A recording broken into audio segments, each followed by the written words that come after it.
சிவாய நம. சாமி திருவருளால் நேபாளத்தில் பசுபதிநாதரை போகிறப்ப பெருமான் தரிசனம் பண்ண போகிறதுக்கு வழியில் உள்ள ஊர்களில் பொக்காரா அப்படிங்கிற ஒரு சிட்டி, நேபாள நாட்டிலோட ஒரு மெயினான ஒரு அந்த இடத்துல இருக்கிற அந்த ஊரில் அருள்பாலிக்கிற விந்தியவாசினி அப்படிங்கிற இந்த அம்பாள் நேபாளத்தின் பொக்கரா என்னும் ஊரில் விந்திய மலைத்தொடரில் அமைந்துள்ள ஒரு ஆலயம்தான் இந்த விந்தியவாசினி ஆலயம். ஆதிசக்திகளில் அம்பாளுக்கு 51 சக்தி பீடங்கள் உண்டு. அது அம்பாளுக்கு அம்பாளுடைய பாகங்கள், உடலில் உள்ள பாகங்களெல்லாம் விழுந்த இடத்தை தான் 51 சக்தி பீடங்கள் சொல்லுவாங்க. அதே மாதிரியும் இந்த ஆலயத்தையும் சக்தி பீடங்களில் ஒன்றாக கருதப்படுகிறது. காரணம், இந்த அம்பாள் இவளுக்கு ஒரு கதை.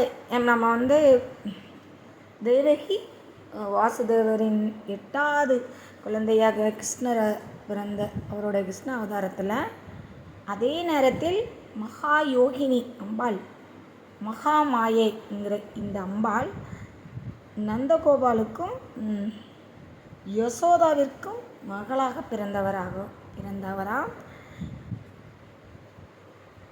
வாசுதேவர் கிருஷ்ணருக்கு பதிலாக இந்த பெண் குழந்தையை தான் மாற்றி வைத்து கம்சன் இந்த பெண் தான் கொல்ல முயன்ற போது அம்பாள் வானத்தில் இருந்து அசிரியாக, நீ என்ன கொல்ல வந்தது நான் இல்லை அப்படின்னு சொல்லி, கிருஷ்ணரை உன்னால் ஒன்றும் பண்ண முடியாது அப்படின்னு சொன்ன அம்பாள் தான் இந்த அம்பாள். மதுராவிலிருந்து மறைந்து வந்து அம்பாள் இந்த இந்திய மலைகளில் இருக்கிற எல்லா ஆலயங்களிலும் அம்மா விந்தியவாசினியாக அருள்பாலிக்கிறார். இங்கே வர்ற எல்லாருக்கும் அம்பாள் எல்லா பக்தர்களுக்கும் எல்லா குறைகளையும் நீக்கும் தெய்வமாக. இந்த விந்தியவாசினியை என்ன சொல்லுவோம், துர்க்கையின் அவதாரமாகவும் காளியாகவும் கூறுவாங்க.